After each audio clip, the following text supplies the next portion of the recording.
How's it going, everybody? Texas Man here. I hope that you guys are all having a fantastic day. If you guys would, please give this video a thumbs up if you guys do really enjoy it. Subscribe if you guys haven't already. I'll also do me the biggest favor of all. Make sure you guys hit that bell notification button so you guys do not miss out on future videos or streams here on my channel. Also, if you guys have any movies, TV shows, tabletop games, or video games you guys are interested in me covering here on the channel, let me know in the comment section down below and I will probably do so. And we're going to be doing another unboxing video. This is going to be for Disney Villainous. If you guys don't know, I've already covered Star Wars Villainous here on the channel, so check that out. I will leave a link to the unboxing video here at the end of this video if you guys are interested in that. And I am planning on eventually doing an unboxing video for Marvel Villainous along with expansions. So if you guys are interested in me doing those, let me know in the comment section down below as well. And so Disney Villainous is actually the very first version of Villainous that came out. And so I'm kind of doing the unboxing videos of these kind of things out of order. So they did Disney Villainous, then they did Marvel Villainous, and now we have Star Wars Villainous. And for what I have seen, this is a very simplified version of Villainous. I think Star Wars Villainous is very confusing because if you guys can tell by the back of the board and when you're reading the instructions, there's only one currency in this game. If you guys have played Star Wars Villainous, you guys know for a fact there's two. And it kind of makes the game a little more confusing. Disney Villainous, you have a set of map and you just have 4 locations. There's no ships. There's no extra things that are taking place. There's no, I mean, there's like locked spots that some of the villains can't maneuver to until they unlock them. But you're not dealing with ships and heroes and villains and anti-ships. And Villainous can be a very confusing game just on its own using the Villainous mechanics. But from what I have seen, this game, Disney Villainous, is a very simplified version and a much better introduction into the gameplay loop that is Villainous. On average, this game is going to cost you about $25. It could be cheaper or more expensive depending on your region. And let's dive right in. So we'll take off the box. I do like the box. It is a much sturdier quality cardboard than, say, Sequence. Just saying. Then we have the instruction manual. So if you guys have any questions involving how to play this game, let me know in the comment section down below. Obviously, every single villain plays differently, and this is not going to be a tutorial guide of how to play every single villain because this video would last an hour, and I don't think anyone would watch that. So we have all of our player mats, and I will show them off individually for each villain. So we have Ursula, and of course, like I said, every villain has their own objective to complete in order to win. So there you go. So if you guys have any questions like the basics of like what am I supposed to do when I get here or anything confusing wise, I will answer those for you guys in the comment section down below. There's Jafar,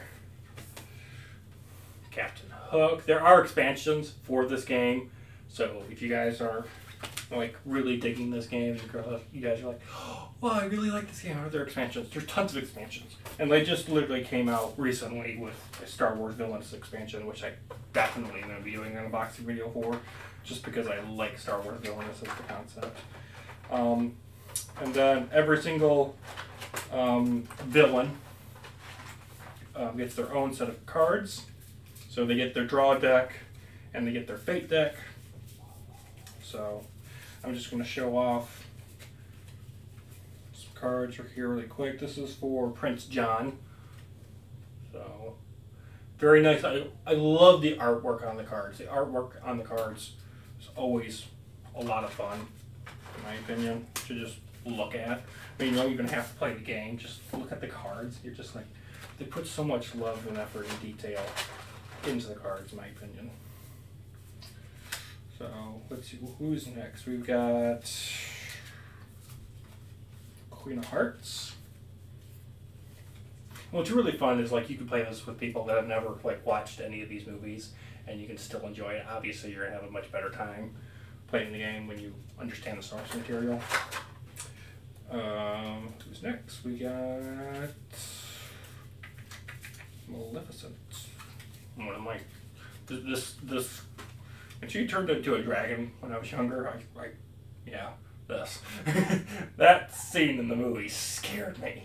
I was screaming. I was just like, ah! Ah! Like, humans are not supposed to turn into dragons, okay? That's just not normal. It's still not. Still not cool. Ursula is next. So, very nice artwork. Go.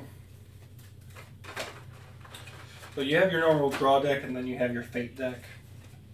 And the fate deck is used in order to be played against you in order to try to stop you from completing your objective. Captain Hook had a lot of cards. Interesting. So here's Captain Hook. Got some Lost Boys over here. The pirates.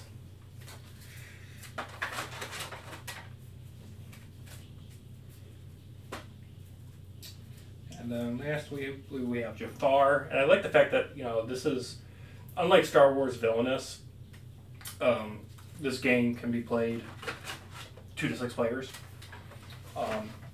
Star Wars Villainous is maxed out at 4.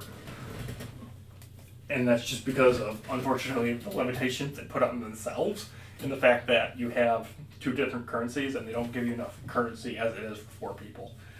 So, you need your power tokens, which is really nice. There are certain, like I said, players, villains-wise, that can't go to certain locations. There are pieces in here that you put on your player board, and those make it where it's a reminder that, hey, I can't move there until I remove that via a card. You also have the awesome cauldron, and this is where you put all the power tokens, which is very nice. And then we've got Villain Guide for Captain Hook, Villain Guide for Maleficent, Villain Guide for Prince John, Villain Guide for Jafar, a Villain Guide for Queen of Hearts, and the Villain Guide for Ursula.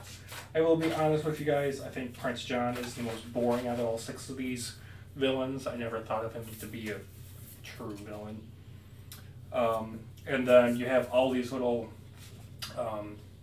reminder cards, so it reminds you of what every single symbol means. And then on the very back, it also tells you how each villain is supposed to win. So Captain Hook has to have Peter Pan revealed from his fate deck, unlock the Lost Boys hideout, and move Peter Pan to the Jolly Rancher and defeat him there. Jafar must unlock the Cave of Wonders, play the magic lamp, and hypnotize the genie, and move the magic lamp to Sultan's palace. So Jafar has like a lot of stuff to do. Maleficent must play curses and move them as needed, so she has at least 1 curse at each location in her realm. Prince John must collect power, so he at least has 20 power. The Queen of Hearts must play and convert card guards into wickets. Move them as needed, so she has at least 1 wicket at each location in her realm, and play Take the Shot. Ursula, in order to win, must play the Trident and the Crown and move them as needed, so she has both of them at her lair, and then defeat King Trident. And the villains can only win at the start of their turn. It's really interesting. And then we have, of course, the sculptors, which I really like these. So there's Ursula,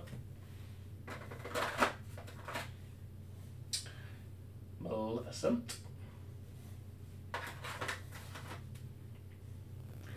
Prince John. I don't know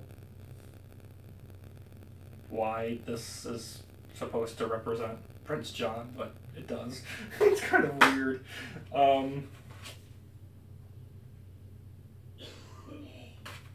I'm assuming this is Captain Hook.